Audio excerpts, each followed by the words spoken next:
Fate? Is it the script we must obey? Or do the actors have freedom to rebel? What would you even do with the answer once you know? Reverse 1999's latest 3.2 patch is titled after Hemingway's memoirs, and just like its namesake, the writers have made it into such a beautiful love letter to Paris.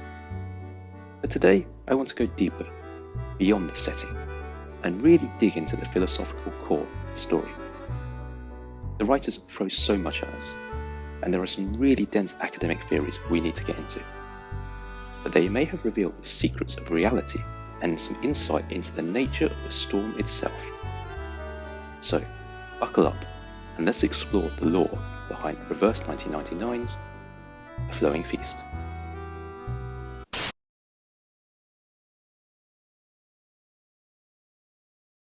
Before we do our deep dive, I will be doing a brief recap of the story to make sure we're all up to speed. If you haven't experienced the story yet, do yourself a favour and play through it yourself. In this recap, I just won't be able to do justice to how trippy and disorientating the story is. It's got such a great murder mystery vibe, and that's just not going to translate very well to a basic story rundown. Obviously, there are going to be a lot of spoilers in this video, and in my analysis, I will also be referring to some past stories, so please consider this your spoiler warning. If you don't need the refresher, check the timestamps in the video to skip straight to the analysis. For everyone else, let's begin. The story takes place in Paris in 1936, shortly before the fifth storm. Paris isn't doing so great. Slowly but surely, people are losing their minds. We have disappearances in the streets, mythical beasts are haunting the nightmares of its residents, and riots are bursting out all across its streets. It is here that we meet our protagonist, Adele Tavernier, also known as Broom. She comes from the legendary Tavernier family of gem hunters and adventurers. The bloodline is said to be cursed. All its members are fated to meet an untimely end while questing for gems. While her parents travel the world, she rejects the life of adventure and wants nothing more than a peaceful life as a taxi driver. At the start of the story, she is guiding a snobby tourist, Felicienne, around Paris. She is taking Felicienne to a divination session, but they quickly dismiss the diviner as a fraud. However, before they can go, the diviner performs one last divination for Adele. The fate she has been putting off is now in motion, and a shadow is following her. After this ominous divination, the diviner suddenly collapses into hysteria and dies on the spot of shock. After spotting Beryl Barniche in the crowd, Felicienne asks to be taken to her shop. Beryl is a legendary diviner whose unbelievable talent makes her close to omniscient. It's late, so Adele promises to meet Felicienne at Beryl's shop the next morning, and then heads off to see her friend Celia. Celia, or Cici, is Adele's adoptive sister and her childhood friend. Her family has taken in Adele, while her parents are off on her adventures. Celia is a student studying under Professor Rousseau, and they are studying the collective unconscious. While Adele doesn't understand the theory, Celia assures her this could be the key to creating a better world. The following day, Felicienne is nowhere to be found. Adele assumes she has gone directly to Beryl's gem shop and goes inside. She doesn't find her, but does find Beryl, who offers a divination for a brown quartz. Unwittingly, Adele has entered the world of dreams, and as the nightmare progresses, the journey becomes increasingly more surreal and dangerous. Eventually, she finds Celia. After a harrowing escape from a beast, fish, I don't know what that is. After they escape, they eventually realize they are trapped in a dream. With a burst of truth-revealing flame, they both snap out of their trance. Par le feu est purifié. Listen to me, Adele. I remember now. I know the truth about the beast of Gévaudan. Manus Vindictae cracked open the archive of imagery. That's what's been causing all the disappearances and madness. They're trying to destroy Paris. Celia suddenly remembers her purpose and begs Adele to destroy the French blue. She warns they are in great danger and warns Adele not to look for her. Adele wakes up.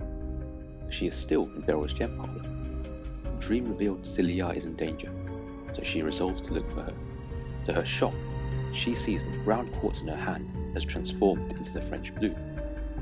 She demands an explanation from Beryl, who, looking confused, says Adele walked into the shop holding the gem already.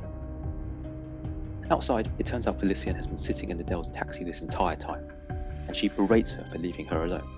Adele realizes in shock that Felicienne is holding the French blue, and it has gone from her hands. Midway through shouting at her, Felicienne suddenly vanishes. Beryl, again concerned, reveals that there was no one in the taxi, and Adele has been speaking to thin air. It seems the same madness affecting the city is causing Broom to hallucinate. Beryl divines Celia's location, somewhere within the Paris catacombs, but she warns Adele that the shadow of death will follow her in if she goes down there. If you go to her, the shadow of death will follow, close behind. Determined to save her friend, Adele heads into the catacombs anyway. It is there that they bump into Professor Rousseau, who is down here looking for the depths of myth. Adele starts acting erratically, and eventually runs off alone, chasing after a shadow. She eventually finds Celia, who warns Adele that Rousseau is working for Manas. He sacrificed her and all his other students to the depths of myth in order to search for the French blue. This perfect crystal would be used by the Manas to complete a ritual to merge the real world with the collective unconscious, unleashing chaos on the city. It is then that she reveals that she is dead already. Rousseau has sacrificed her into the depths of myth, and what Adele has been looking at is actually a shadow of her former self. Felicienne is an enemy. She's with Manus Vindicte. You mustn't trust her. She's more dangerous than she...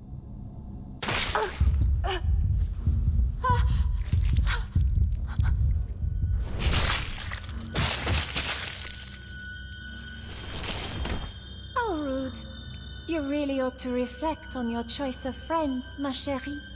I have no patience for personal slander. Suddenly, Felicienne appears and kills Celia.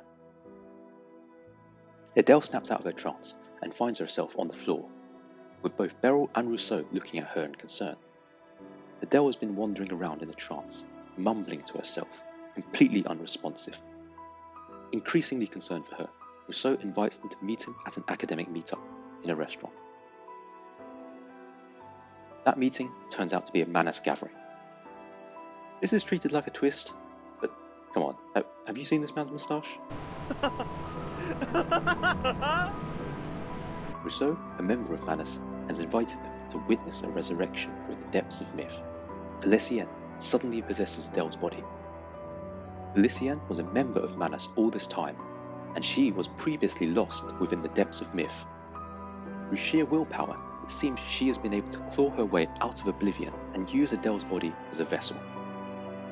Adele's consciousness is trapped inside a spirit taxi, while Felicienne controls Adele's body. If you've seen the movie Get Out, this is a Get Out situation. Felicienne goes with Rousseau to complete the merging ritual at the top of the Eiffel Tower. As they start the ritual, a mythical mirror image of Paris is drawing ever closer, descending into the physical world and creating chaos. Beryl is able to commune with Adele's spirit. She tells Adele that she has a choice: stay within the spirit taxi and accept her life as a passenger within her own body, or leave and fight for control. Adele resolves to fight.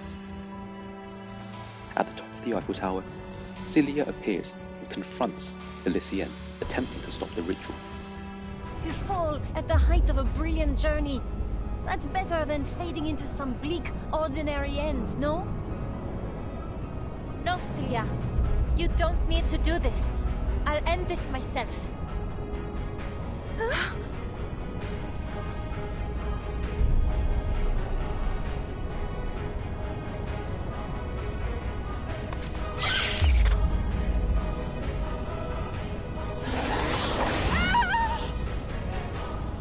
You irritating little lizard! How dare you harm your own master! Damn you, Adele! You and your wretched pet! It appears to be hopeless, but before all is lost, Adele is suddenly able to take back some control of her own body and uses her arcane fire on herself. A brutal struggle breaks out. Don't listen to her, Adele. You must destroy the diamond. The depths of myth must not be unleashed. Lose your friends or lose the city? What will it be, Mademoiselle Tavernier? What am I saying? I have no intention of giving you the chance to decide. I am not about to die again.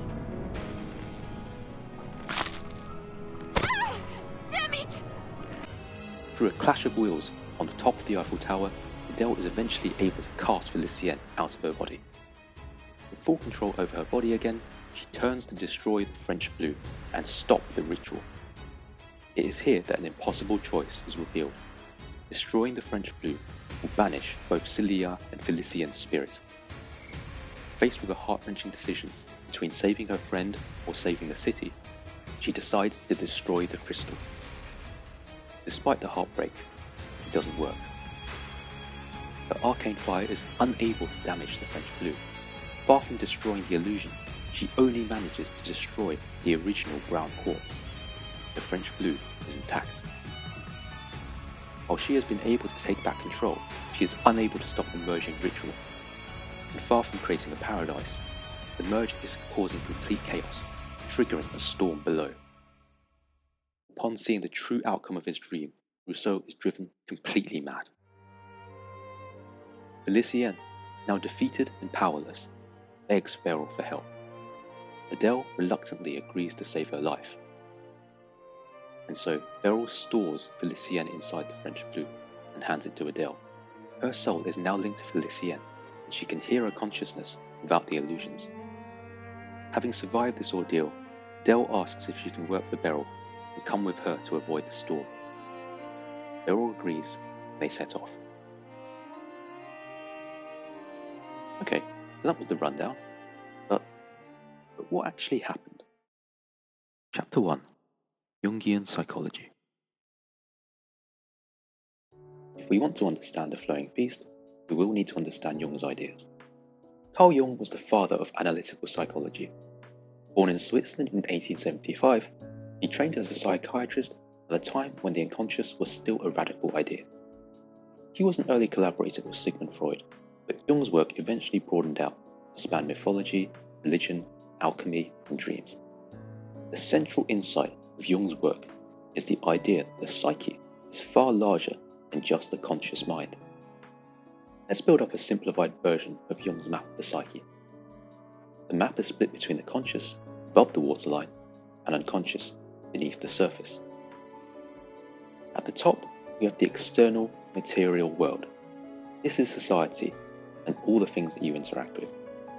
At the outermost exterior of the iceberg, we have the persona.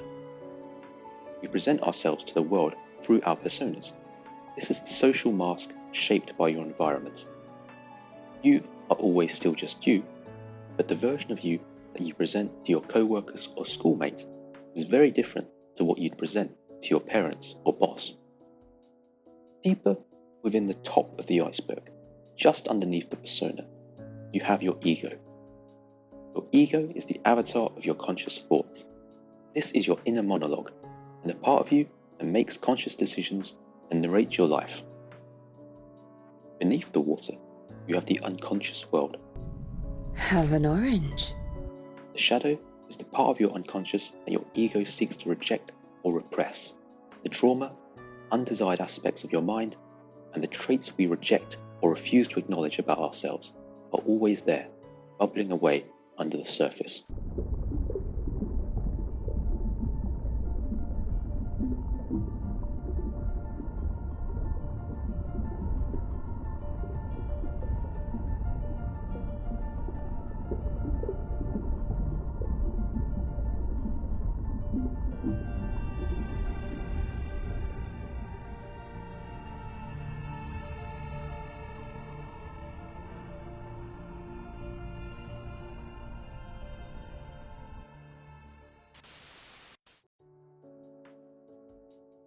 The personal unconscious is all of the rest of the iceberg underneath the water. Lost memories, internalized cultural inheritance, and all of your unrealized potentials lie within this realm. The collective unconscious is the surrounding sea. This is the layer of psyche shared by all humans, inherited rather than acquired. Jung believed that beneath our individual experiences lies a universal psychological architecture, patterns of thought and behavior that are the same across all humans. Patterns within the sea are called archetypes, and these are basic human templates we are all born with. I appreciate that these concepts might seem very abstract, and it might be hard to link these to our story. But once you understand Jungian psychology, you will realize how much of an influence it has on the entire reverse 1999 universe. Let's start with the shadow. Throughout the story, Adele is said to have a shadow following her. It is eventually revealed that this shadow is not metaphorical, it is Felicienne. As the depths of myth exert more and more influence over Paris, she has been able to claw her way out of that world and invade Adele's life by invading her psyche.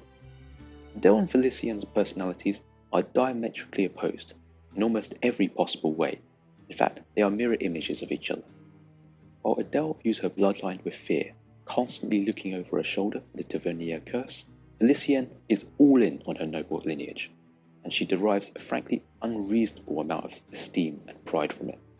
Adele is kind-hearted, considerate of others, and rejects her role as the hero, whereas Felicienne could not care any less about anyone else but her, and considers herself to be the hero and main character of life. You might expect these opposites to hate each other, but even as Felicienne is choking Adele to death in a struggle for survival, there is almost a strange sense of mutual understanding between them. You may fool everyone else, but not me. I know you better than anyone. I know your true colors. Deny it all you want, but our souls are entwined. Because deep down, you and I are just alike. Take pride in it, girl. Hosting me will be your greatest achievement. Like any shadow, Felicienne holds intimate knowledge of the pain, hypocrisy, and self-deception that Adele chooses to repress. Despite all she has done, Adele is filled more with pity and outright rage at Felicienne. And when Felicienne has complete control, she seems to hold almost a tiny degree of affection for Adele.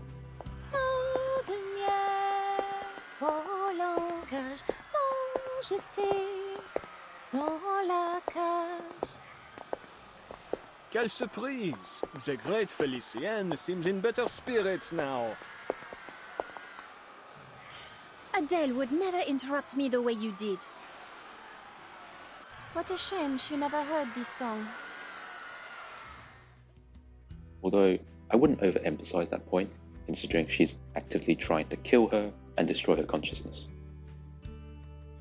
At the end of the story, once Adele reasserts control and is back in the driver's seat, Felicienne does not seem to be an overly malignant influence on Adele's life.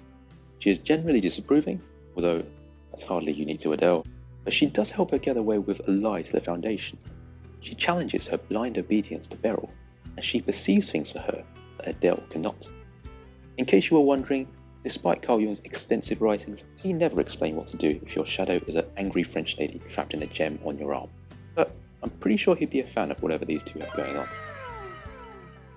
This symbiotic dynamic gets to the heart of Jung's ideas of the shadow, where it turns out that all archetypes spontaneously develop favourable and unfavourable, light and dark, good and bad effects.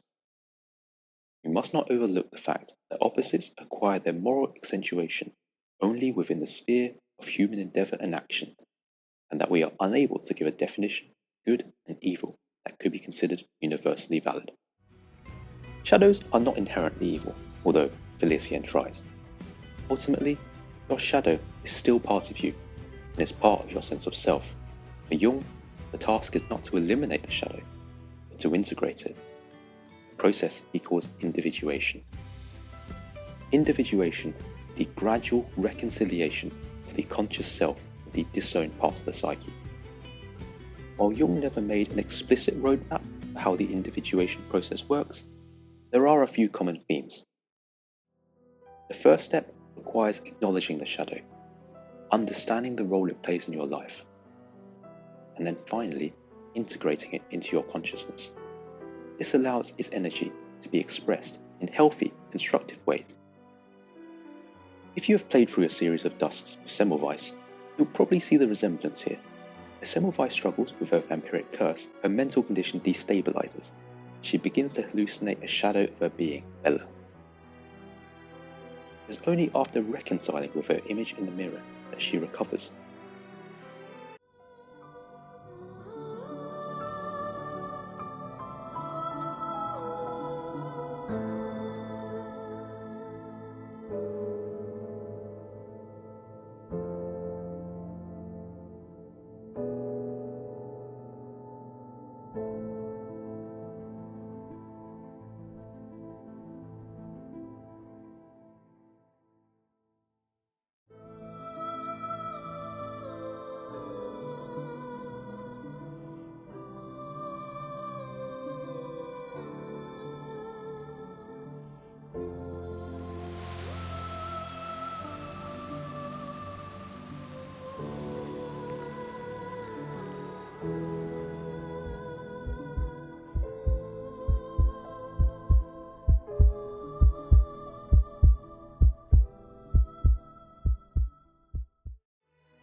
When a person acknowledges and integrates their shadow, instead of being controlled by the traits they repress, they learn to work with them, transforming raw instinct to strength.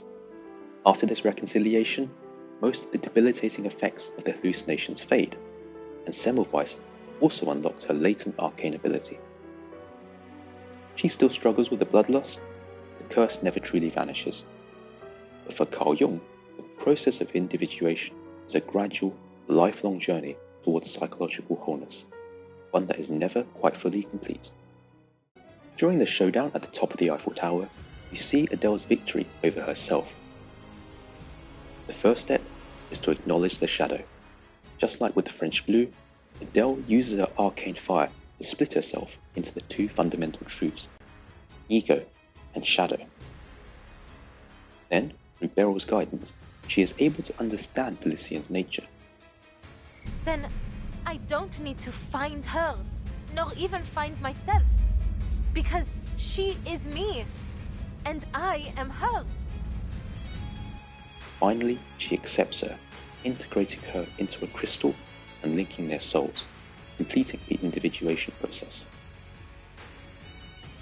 The new Adele no longer suffers from psychosis and hallucinations. In gameplay, she has mastered two elements, wielding both fire, Felician's legacy, and the Tavernier flame.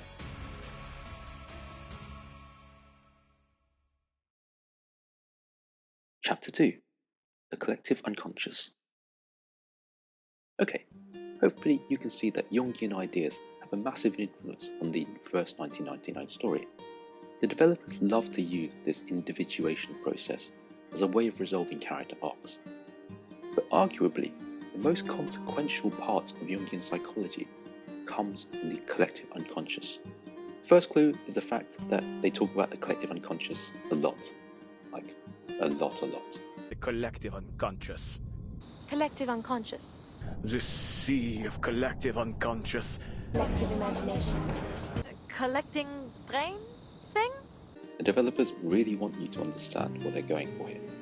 The collective unconscious, or Kollektives Unbewusste, as he called it, was Jung's most radical idea, and the one that is most open to misinterpretation. To explain the collective unconscious, let's use the help of everyone's favourite rock and roll pirate.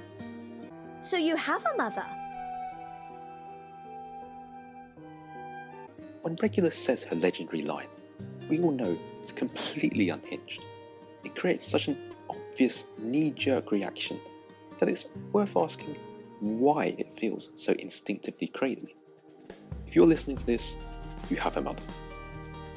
Because of this universal fact, every single human culture has some concept of motherhood and maternal instinct.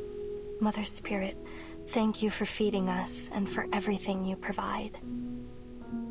Every single culture will have the basic pattern of a life-giving, nurturing influence.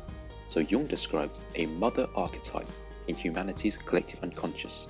This idea transcends all cultures and all times, because we all have a mother. This is why even 37, Who ate beans? the arcanist with arguably the strangest perception of reality, completely isolated from the rest of the world in a number cult, immediately understands, with no context, just how crazy Regulus's question is. So you have a mother too? Two? In Jung's words, there exists a second psychic system of a collective, universal and impersonal nature which is identical in all individuals. This collective unconscious does not develop individually, but is inherited. It consists of pre-existent forms, the archetypes which can only become conscious secondarily and which give definite form to certain psychic contents. Simply put, since we are all humans, we have a certain biology and a structure that gives rise to certain universal thought patterns. You may have noticed that Jung's quite mundane explanation of the collective unconscious is very different to the one presented in game. Who from this lofty perch would deny this is the truest form of Paris? As I've said, thought shapes reality. This Paris, born from collective imagination, is Paris at its most true and most real. While the collective unconscious affects us, this is a one-way road. We don't have the ability to imprint our souls or cultural experiences into the collective unconscious. You won't find there the ideals of the French Revolution or the perfect gem in the French blue. For example, if you went to an uncontacted tribe in the remote Amazon rainforest and you started going on about the French Revolution, they would have no idea what you were talking about. The game's version of the collective unconscious is a lot closer to Hegel's world soul or Plato's anima mundi. These are basically a metaphysical field shaped by the collective human thoughts, and that forms another layer of reality. Rousseau even uses the term anima mundi to explain his ideas. The archive of imagery, the anima mundi, the shared dream, the sea of collective unconscious. It goes by many names, but I prefer to call it the depths of myth. The world soul is a repository of all of humanity's innermost ideas and instincts. Every thought, emotion, and idea conceived by the human mind is imprinted into the shared reality. Through the world soul, even death is not absolute, as a fragment of your being remains within the collective experience of humanity. It's worth noting that Jung explicitly rejected this kind of interpretation of the collective unconscious. For him, the collective unconscious is a description of the inherited psychological patterns shaped by human biology. It's not some cosmic hive mind, and it's not some new layer of reality. To put it another way, a man would probably have an aneurysm if you told him that the collective unconscious was creating a second Paris floating in the sky. If you have a firm grasp of Jungian psychology, you will have spotted very early on that Rousseau is a little bit nuts. This is going to be a pattern throughout the writing of the patch. While there's a lot going on in the dialogue, the writers really lay all of their cards on the table, and they aren't shy in showing you the themes of the story up front. Despite what I've just said, I will still be referring to this as the collective unconscious because that's what the game calls it. If you're a die-hard Jung head and that offends you, send an angry letter to the devs, not me. Okay, so the collective unconscious, might all be very interesting, but what does this actually have to do with our story? Well, the collective unconscious is here to provide an answer about fate. If immutable patterns exist within the collective unconscious, then those patterns are another expression of fate. They also provide a kind of immortality. Regardless of the era, we are all stuck playing out the same patterns and thinking in the same ways. Yes, it's all obvious now. They were born from the collective subconscious. We are mere actors on this stage, for the material world is nothing but a projection of the mind.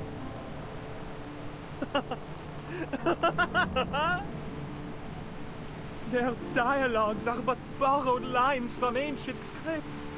Their passion, their love for life, an oblivious repetition of the same narratives. The play has no script, yet tells the same story. This material world, it is nothing more than a flicker on a cave wall. In other words, fate pulls our strings, but the direction of fate follows the patterns of the collective unconscious. It's probably a bad sign to try and end your point with the literal ravings of a madman, so let's try and be more specific.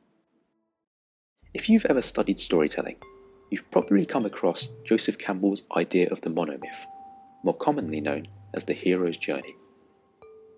Campbell was fascinated by Native American myths, medieval legends, and the world's religious traditions. He wanted to understand why human beings across cultures kept telling the same kinds of stories. Influenced by Carl Jung's work, Campbell argued that beneath the enormous variety of world mythology lies a single underlying pattern, a shared narrative structure that reflects universal aspects of the human mind. In A Hero with 1,000 Faces, Campbell identified 17 different stages which are shared by many of the world's common mythologies and stories. These stages can get very esoteric, so for simplicity, I'll use Christopher Vogler's modern screenwriting version, which condenses them into 12 steps. For the sake of time, I'm not going to go through every single one of these steps, but feel free to map this onto the story yourself. Let's start with the first one, the ordinary world. Adele strives for an ordinary life, free from her family's gem hunting legacy. A simple, comfortable life. That's all I want. No glittering ambitions, no fancy things. Just a job that pays the bills, fills my belly, and lets me get a good night's sleep at the end of the day. Why anyone would want to think so hard every day is beyond me. Refusal of the call. Adele's entire story is defined by her refusal to engage with adventure. Ironically, it's this refusal that keeps her in Paris long enough for everything to unfold. Meeting with the mentor. This is a meeting with Beryl. She is the one who defines Adele's fate and ultimately gives her the insight she needs to survive. Crossing the threshold.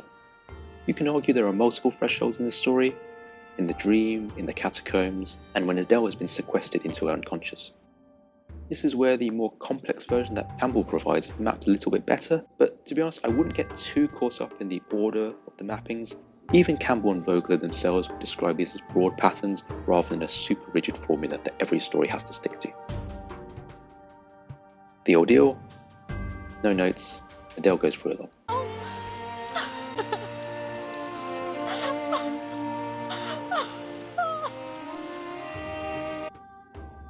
The resurrection. At the climax, the hero faces the final trial. Adele summons the willpower to defeat Felicienne and take back control, resurrecting into her own body to save the day. Return with the elixir. Adele is rewarded at the end of her journey with the French blue, or more specifically, what it symbolises, which is her journey to master her own destiny. She joins Beryl on an adventure to understand fate and escapes the storm with her. Adele follows the hero's journey remarkably closely. One of the chapters is literally named Hero's Journey. Again, the game really wants you to notice what it's going for here. With that being said, Adele's story is all about her refusal to play along with the journey. At every single point, Adele was at pains to avoid being the main character. Even as a child, she wished for a practical manifestation of her arcana, rather than a fanciful symbol of adventuring. A dragon? Non, far too dramatic. I would say a dragon is a perfect fit for an adventurer like you. No, unacceptable. My fire should be down to earth. Like, a match. A lamp. Or even a tiny button. Anything but dragons, anything. I just want something peaceful. First of all, Baby Adele is adorable. I love her. Secondly, despite that, she does get a dragon in the end. Despite repressing her identity as an adventurer, she always seems to end up back there. Let's come back to the monomyth and consider what happens at the climax, the resurrection. You were never the damsel in distress. No, you're the hero. The adventurer. You were the one who uncovered all the clues. You were the first to embark on this journey. You're more of a tavernier than I'll ever be, Sissy. Even after following the hero's journey beat for beat, Adele still rejects her fate. She insists that she is not the hero of the story, that Celia was. Even here, she's fighting against the script. Despite this, if you look at what happens next, Adele still plays out the hero's journey. She does successfully carry out the resurrection and return for the elixir. This struggle is a key part of Adele's character and her relationship with fate. She is inescapably bound to it. Her Tavernier legacy traps her in the patterns of the hero's journey, but she is determined to walk that path in her own way. I don't plan on wasting away my days in fear.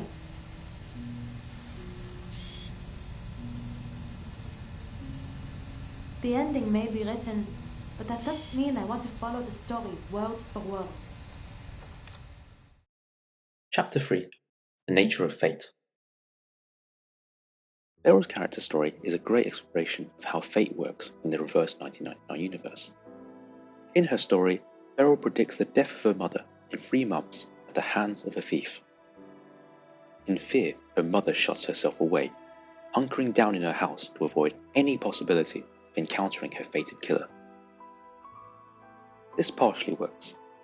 By stilling the eddies of fate, she manages to prolong her life by 2 years. But she only manages this by cocooning herself, living terrified, frozen in the moment before her death. After 2 years of isolation, she finally decides that she cannot live like this. She steps outside, intending to walk to a crystal shop and face whatever comes. She never makes it. Beryl learns much from this childhood experience. Fate can be delayed, but it cannot be denied. Beryl sees her mother eventually make her choice and submit to the circumstances of her murder. But if fate has closed every door but one, it seems like nothing more than cruel mockery to call that a choice. On the island of Apeiron, Six offers the following insight. Either be wise, uninvolved, and look on, or be practical, involved, and suffer. Beryl has made the choice very early on to be detached. But if she is fated to look helplessly on to an endless river of tragedies and suffering, what else could she do? It seems even the observer is not immune to this grand cosmic joke we call choice. Fate plays a central role in many Greek myths. There, fate is depicted as an inevitability, and oftentimes attempts to escape a prophecy ironically becomes the very thing that brings it about. In the myth of Oedipus, the king of Thebes receives a prophecy from the oracle of Delphi. His son is prophesied to kill him and marry his wife, bringing tragedy to the city. To prevent this, he orders his newborn baby to be abandoned. Oedipus survives, and this abandonment is the very act that ensures the prophecy is fulfilled. In Beryl's character story, we don't get the causal version of fate. It's not so much that the divination directly sets the events into motion, it's that no matter what you do, the fate will arrive anyway. In this story, Beryl is closer to Cassandra, a woman cursed to see the future, but powerless to alter it because no one will listen to her. Beryl can see the future with equal clarity, but whether the subject listens or not, nothing will change. Her mother couldn't escape her fate, even with advance warning.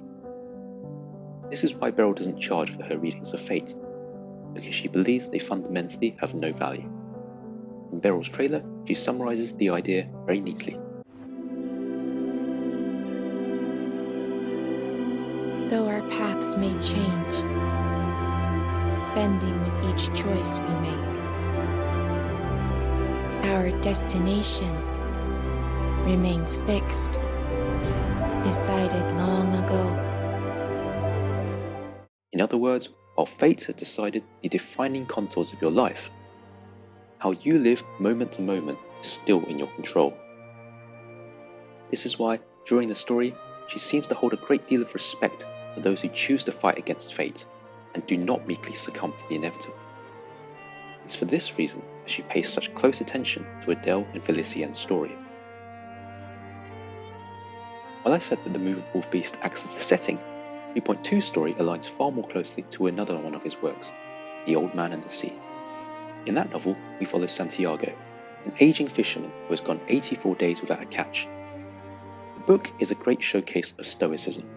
Santiago refuses to surrender to fate. He endures pain, exhaustion, and the slow destruction of everything he has worked for, with a kind of quiet, stubborn grace. Even as the sharks strip his hard-won prize down to the bone, he keeps his head held high and he keeps fighting. He is a solitary individual, trapped in a tiny boat against the overwhelming powers of the ocean and nature. He accepts what he cannot control and focuses instead on what remains in his power. I've said a lot before about how fate is unchangeable, but it seems now more than ever before, fate is quite malleable. The storm has disrupted the regular rhythm of fate, and since the storm of 1999, Beryl's divination have become less clear, and she is unable to divine past the storms. In Beryl's character story, she meets Arcana, someone who is seemingly outside of fate entirely, whose future she cannot read. Even for non-godlike entities, the reason that Felicienne is able to do what she does to Adele is because Adele abdicates her fate, much like Beryl's mother did, which allows Felicienne to come in and, as Beryl puts it, steal her fate, take over her body. Fate in the reverse 1999 universe seems to be a lot more interesting and nuanced than I previously described. While Rousseau and Beryl both describe fate as our puppet master, it seems like the chaos afflicting the world is loosening these strings. So let's recap. Since the collective unconscious has certain patterns or archetypes, we see the same kinds of stories time and time again. The world is a play written by a very unoriginal playwright. What we, the actors, experience as fate is really just us being bound to the script. While you can imagine Beryl as the observer, watching fate play out on stage, in reality she is yet another trapped actor. The only difference is that she can see the strings. Stars in time keep to their path, from their first day to the last. But in 1999, that order was broken, and the future became worth waiting for. Chapter 4. The Nature of Truth. The storm seems to be disrupting fate itself. But why? What's the link between the two? We need to take a detour, and we need to talk About Broom. If Beryl's domain is time, with her skills allowing her to pierce the veil of the future, then Adele's domain is space, with her fire allowing her to see through illusions and reveal the true nature of objects. You might have thought that Adele should be able to work out what is happening much sooner in the story. There is a version of the story where Adele is a trigger-happy pyromaniac who saves Paris by burning away all the hallucinations in the street, barbecues Felicienne immediately the moment she steps in a taxi, and identifies the French blue at the start of her story by lighting Beryl's gem parlor on fire. Blue Pop loves their dramatic irony. The characters with the clearest external vision are often the most blind to the lies they tell themselves. Argus, with her ability to so keenly analyse her environment and track her quarry, is completely blind to how her own denial and desperation are stopping her from finding Kayla, or even recognising her when she sees her, and what she has done. Marcus, despite her reading ability, was desperate to avoid reading the final page of Hoffman's life, and refused the possibility that her death was inevitable. No! There must be something I can do! Everything is a book. Everything can be read. There must be a way, madam! Please! She's in pain. Don't give up. Keep reading. I will find a way. Forgive me. No, don't turn the page. Stop here. Stop now, please. For all the pain I have put on you. I can't read on. I don't like this ending. Oh, boy, I should have put a warning about Hoffman PTSD. Oh. Adele's story follows the same pattern. As the hysteria overtakes Paris, she becomes increasingly blinded by illusions, stumbling from one hallucination to the next. Her affliction is more specific than the general population, who have visions of the French Revolution or the beasts of Gévaudan. After all, it is a shadow that is consuming her, not the global imagery from the sea of the collective unconscious. When Adele is trapped in the spirit taxi, she has an epiphany about what Félicien was really doing when she was eating macarons. But what she was eating, they weren't macarons, were they?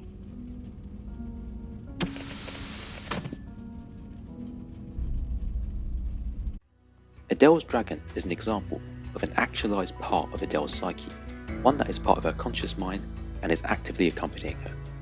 When Félicien has been dissecting and eating it, what that is really representing is how she is trying to repress aspects of Adele's mind into the unconscious so that she may take control instead.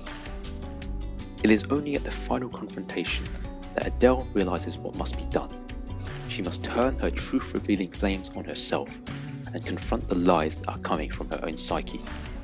It is here that we need to dig into Adele's arcane abilities a little bit more. What do her flames actually do?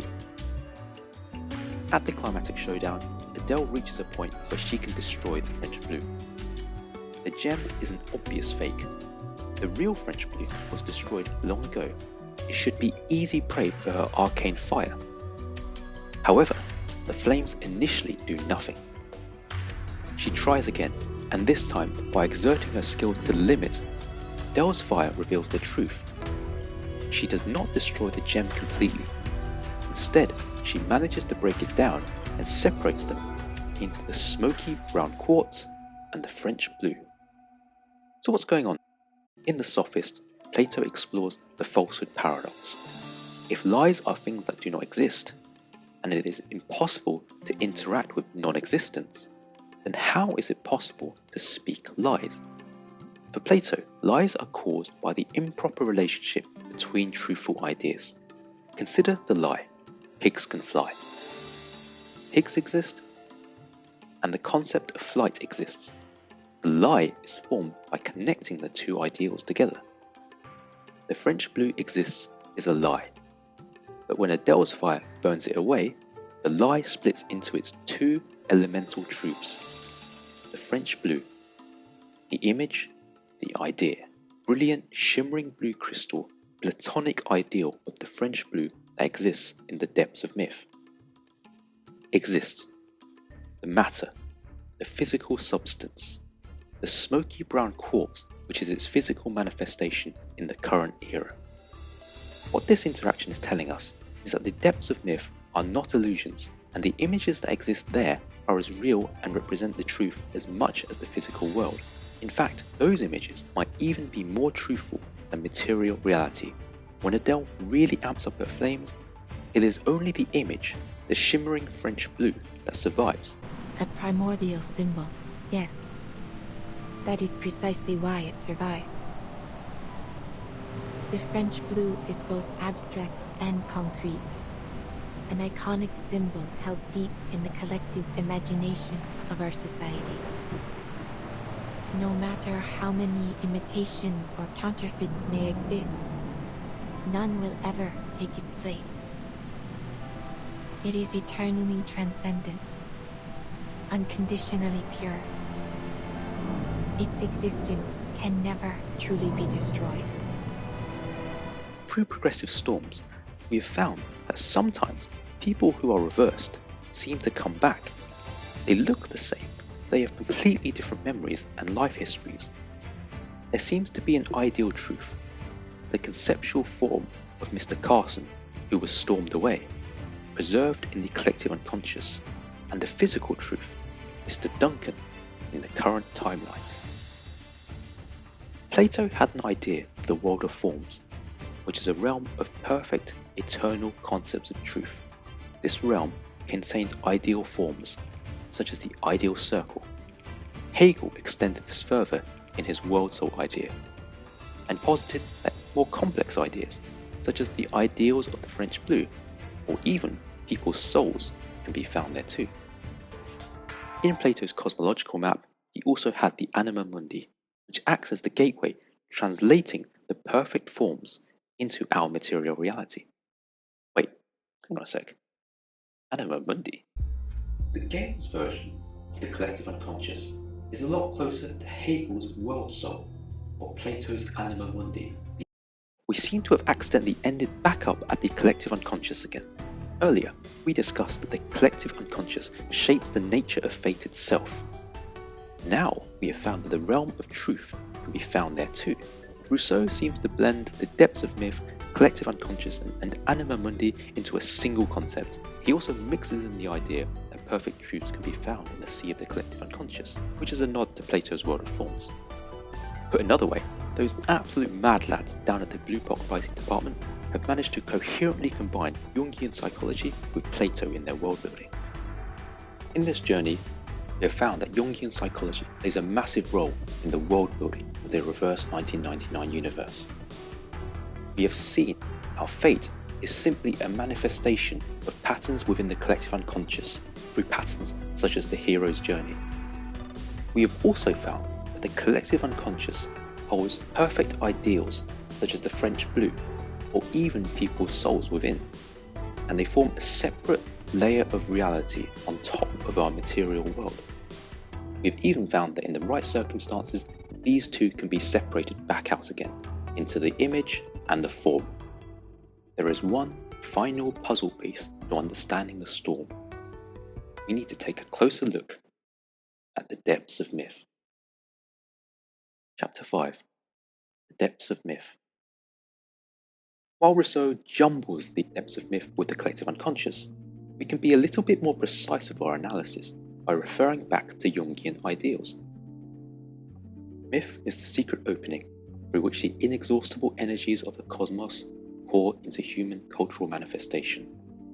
Religions, philosophies, arts, the social forms of primitive and historic man, prime discoveries in science and technologies, the very dreams that bliss to sleep, boil up in the basic magic ring of myth. In Jungian psychology, myths are how the archetypes in the collective unconscious get filtered into the consciousness. Archetypes are forms, patterns of human emotions, and myths are the content that express those patterns.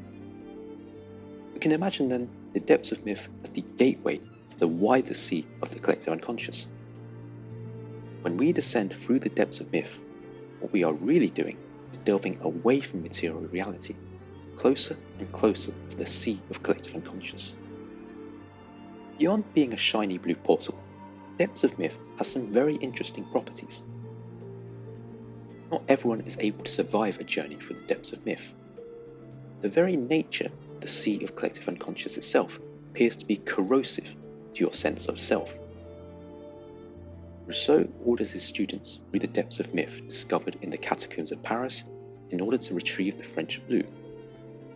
All of them, bar Célia, become overwhelmed by the imagery of beasts contained within and lose themselves. It's bright, so blindingly bright, as bright as the sun.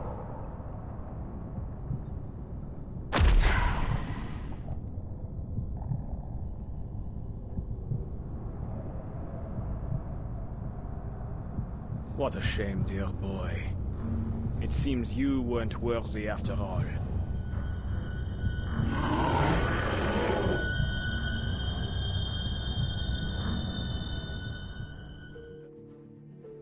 This dissolution process echoes the events in Paradise Regained.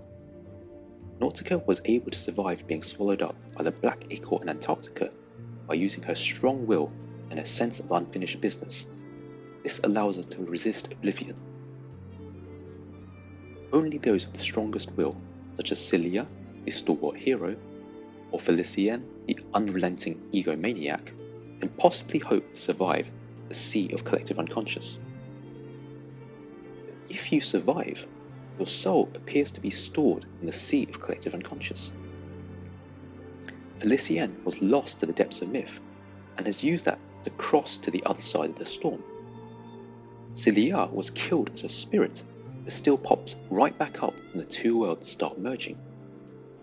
When you are consumed in the depths of myth, you seem to achieve a type of immortality. Cilia? How did you get here? How are you still alive? Adele called out to me. Fascinating. Truly fascinating. Your soul should have been erased by Felicien. I must thank you once again, my most brilliant student. Your existence confirms another of my theories. The depths of myth promises more than just resurrection, but an end to death itself. Earlier, we said that people who are reversed in a storm can come back, albeit changed, because their souls have some imprint in the collective unconscious. It seems then that the collective unconscious is acting like a hard drive for souls, and just like computer storage, if you mess up the transfer process, it can scramble your data. Storms are messy and traumatic experiences.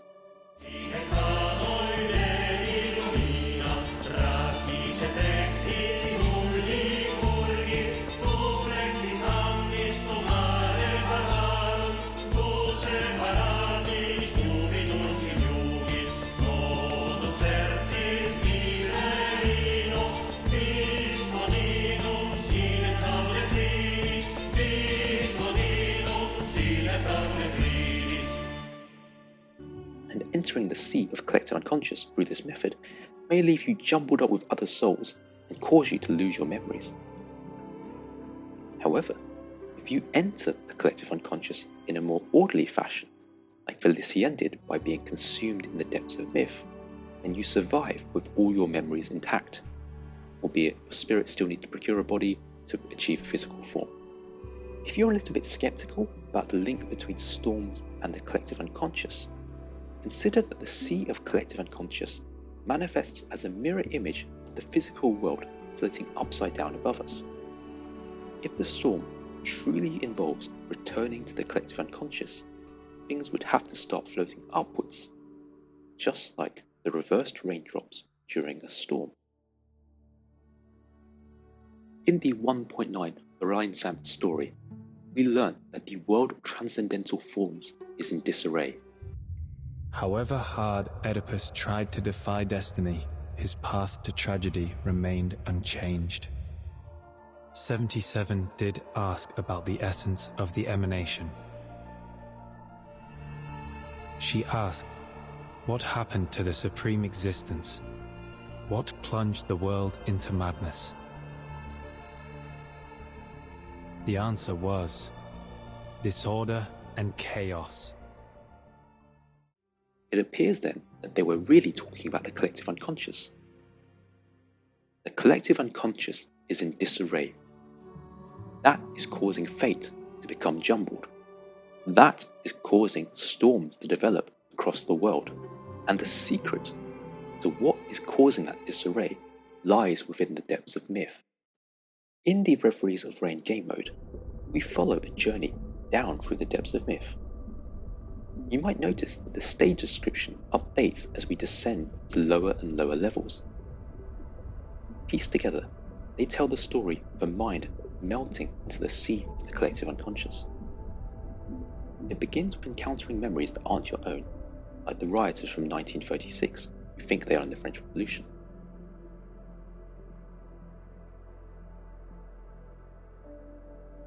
My memories melt and flow like a cocooned insect turning to liquid. It once belonged to me, but now it belongs to the water. As we go further down, the dissolution intensifies. It's worth noting here that nowhere in these quotes we find out who is doing the narration. We get no hints of name, nor gender, nor era. The collective unconscious is vast, and our minds must make an island from it, because a single human mind cannot possibly hope to encapsulate the whole thing consciously.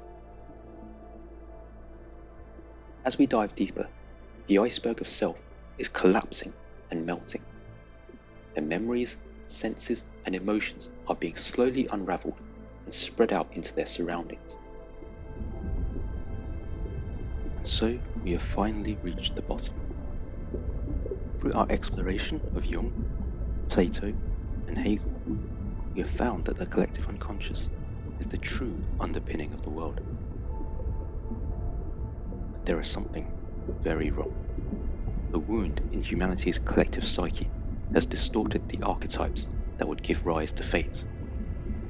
It has distorted the precepts of truth, giving rise to the madness of the storm, creating the entropic power with the ability to strip away souls. But what could possibly be doing this? Some cosmic power gnawing away on the fabric of the collective unconscious? Is it some ancient deity angered by technological progress? Or is it some falsehood so disastrous that only the most traumatizing surgery is sufficient to exorcise the error?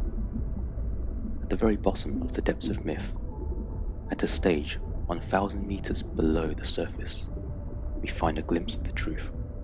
But I'm afraid these depths are no place for waking minds. Whatever answers we have found here are lost to the waters. It waits within the depths of myth. You've seen it in your dreams. Shh. Yes. Recall your dreams. Recall your infancy. Recall the age when raindrops fell from earth to sky. Of course you've seen it. What is it? I can't answer that, my dear. My mind has melted. My nerves are tangled. By the way, what are you?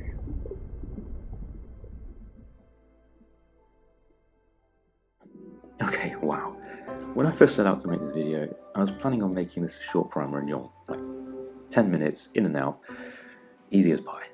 But the 3.2 story has so many ideas bubbling away in it that the script just kept growing and growing. There's so much more we could explore about this patch. Then there's a ton of stuff I had to cut out for time. I'm certain there are so many references that went completely over my head, so let me know in the comments below. And we only really touched on the story and the themes. There are so many other angles you could cover: the music, character design, Parisian history.